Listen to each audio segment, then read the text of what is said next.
Hey guys, Mr. Perryman here for your new lesson this week in reading. Hopefully this video will be better than my English one because the bells are done. So let's get started. This week we're doing our first lesson. The lesson is 311. We're working on the suffix of ed.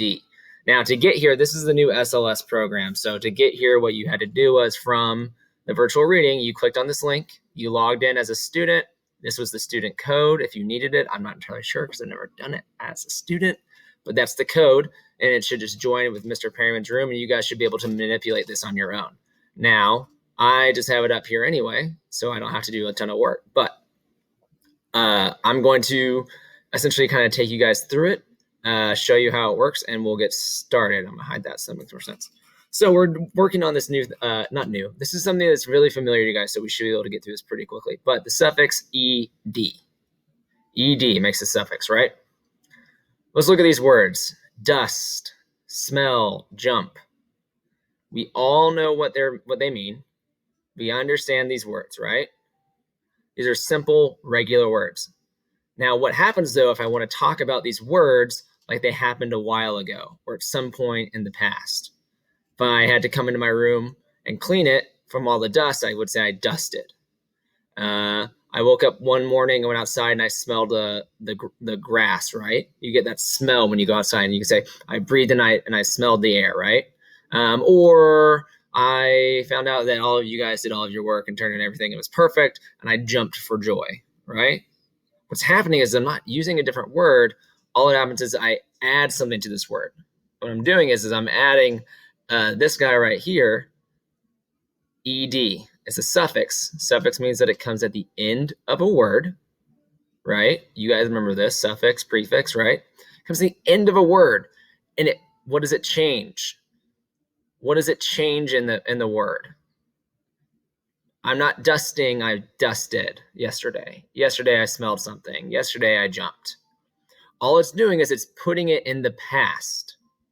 It makes it mean, so ed means that it happened in the past. It's the past participle, right? It's not in the future, it's not current, it's already happened. I dusted, I smelled, I jumped. You guys know that rule. What's a little bit more difficult, what makes ed hard for especially spelling and reading, is how does it sound? Listen to those words. Dusted, smelled, jumped. They're all ed, but they sound different. I'm going to show you this. If you see me do this, and you'll see this on a quiz later, so make sure you know this. If you see these slash marks, that means that there's a sound happening. So what's the sound that ed, the suffix ed here, is making? Ed is being pronounced as dust ed. You hear the E and you hear the D.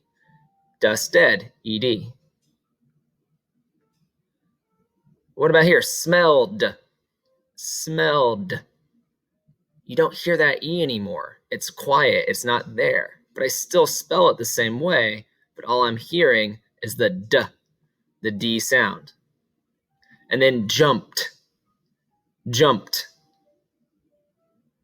I don't hear the E or the D anymore. You know what I hear? Jumped.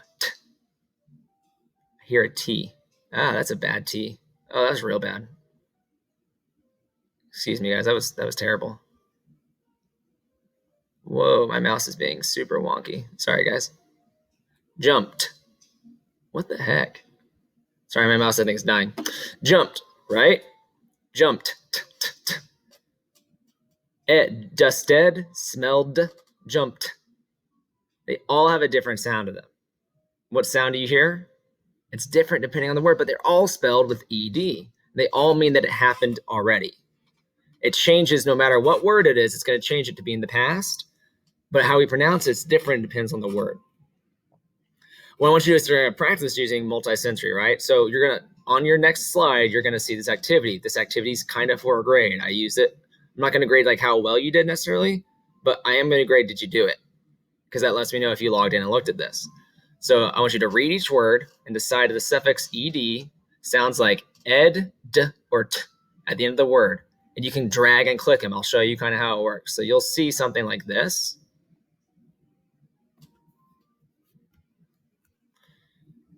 This is what yours will look like. So I'll do one for you. I'll even look at it. I'll say, oh, blinded. It's on here twice. Oops, so I'm going to do it. Blinded. Blind ed. They all have ed. What does it sound like? Blinded. Ed. I hear the e and I hear the d. It's going to go up here to the suffix ed that sounds like ed. Over here, you put ones that end in d. The ones here that end in t. So ed, d, t. Depend on where you go. So maybe I was going to do the word shocked. Shocked. I put it over here because I hear that T sound in the shocked. But what about ed or d? Well, what about drilled?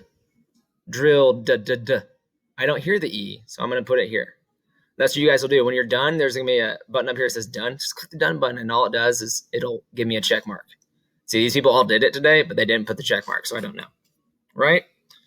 But when you're done with it, that's all you have to do. Finish it, and then you just hit the next button and you move on. Now you're going to do word dictation. To do this, it's pretty simple. Word dictation.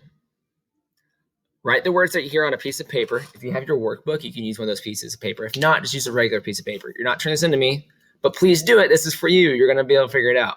All right? Write the words that you hear on the paper. Click on the player up here in the corner. This is another video recording of me, or it's an audio recording of me, saying words I want you to write out. Do not move to check your work until you've tried all the words in the sentences. There's going to be 5 words, 2 sentences. 5 words, 2 sentences. Check them after you've listened to it a few times if you need to. Listen carefully. Sorry if you can't hear very well. The audio quality is okay, but make sure you're paying attention to the sounds I'm making, and on your piece of paper, write down what you're hearing, and then check your work. That's what I do in class too. I don't grade that. It's just for you to look at how'd you do. Fix it yourself. Okay, that's what I would have you do here too. Fix it. You got to correct yourself. I'm going to show you the right answers, but I want you to fix it. So check your work against these slides. Slides 7 and 8 are the answers. So I'm actually going to check this out. I'm going to cover up some of this because guess what? You don't need all this. You didn't do that one. You didn't do that one. Get that out of here. You didn't do those words and you didn't do those words. These 5 are the ones you worked on. Planted, yeah, those 5, right? I'm not gonna say them out loud. Can't trick me.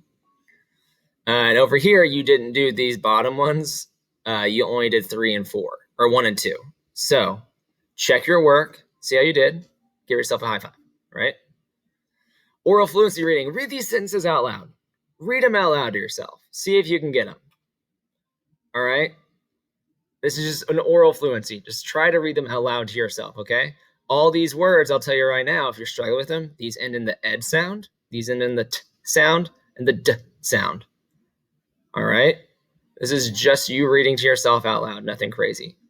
The very last thing you'll do is you're going to do a quiz. I shouldn't have to start it. You should just be able to get here and you hit the start button, and it lets you just join in and start the quiz. It should just do that for you. I hope it does. If it doesn't, let me know, but it should just let you do it. Go in. There's only 5 questions. I'm just asking you to tell me what sound you hear at the end of a word. Listen carefully, like to your own voice. That's how you do it. Don't read in your head. Read it out loud. What sound do you hear? If you're confused on what sound it should be, read it out loud and try all 3. If it doesn't sound right, guess what? It's probably not right. Truly, that's it, guys. That's the whole lesson. This is a really easy lesson, especially since we're not doing the workbook stuff this week. Next week, when we're doing workbook things, it'll be a little bit longer of a lesson. You'll have things to turn into me. But for this lesson, you don't have to do all that since not everybody has all their stuff. But super important that you do both activities in this handout. If you have not done both activities, you won't be able to do it. I'm not going to be able to give you good grades, okay? So make sure you're going through, do both activities. But other than that, good job. Keep it up. I will have a Google Meet tomorrow. Let me know if you have any questions, and let me know if this doesn't work for anybody. All right. Thanks, guys. Have a good one.